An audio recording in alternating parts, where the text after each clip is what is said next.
কে দেখেই জিভে জল চলে আসছে তো তো তাহলে চলো আজকের বলে দিই কি বানাচ্ছি। কিভাবে বানালে দোকান থেকে কিনে খাওয়া ভুলে যাবে দিচ্ছি, তার জন্য কিন্তু সম্পূর্ণ ভিডিওটা দেখতে হবে। বানাবো তেঁতুলের আচার। এখন তো নতুন তেঁতুল উঠেছে বাজারে, মানে 1 কেজি তেঁতুল নিয়েছি, যেহেতু 1 বছরের মতন আচারটা রেখে খাওয়ার ইচ্ছা আছে, যদিও বা অতদিন যায় না, তার আগেই খাওয়া হয়ে যায়। এত সুন্দর খেতে হয় না। এসে কথা না বলে তাহলে চলো এবার রেসিপিটা বলে দিই। এগুলোকে আগে ভালো করে ছাড়িয়ে নিতে হবে, যদি পোকা টোকা আছে কিনা সেটা দেখে নেওয়ার জন্য। তারপরে আমি রোদে রেখে দিয়েছিলাম 2 ঘন্টা মতন।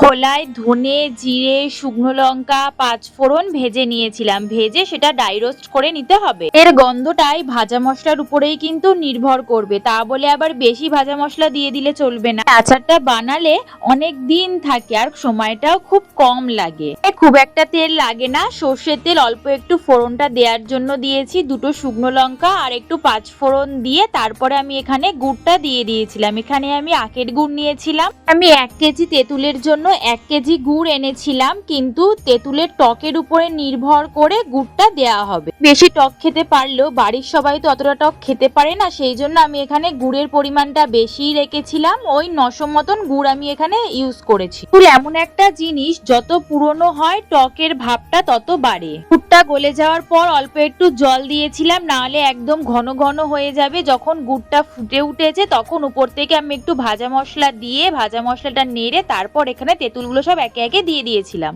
দেওয়ার সময় আঁচটা একদম কমে রাখতে হবে, তারপর আঁচটা বাড়িয়ে তেঁতুলটা গুড়ের সাথে ভালো করে মিশিয়ে নিতে হবে। আর অল্প করে করে ভাজা মশলা দিয়ে একটু নাড়তে হবে। 1.5 চামচের মতন নুন দিয়েছিলাম। গুড় তো এমনিতেই আঠা আঠা হয়, তাই জন্য একটু পাতলাই নামিয়েছি। ঠান্ডা হলে এটা একটু শক্ত হয়। আচারটা রোদে দিলে একদম খাওয়ার জন্য তৈরি। কি রেসিপি দেখতে চাও, কেমন হয়েছে সেটা কমেন্ট করে জানিও। আর সাবস্ক্রাইব করা না থাকলে করে দিও। Thanks for watching.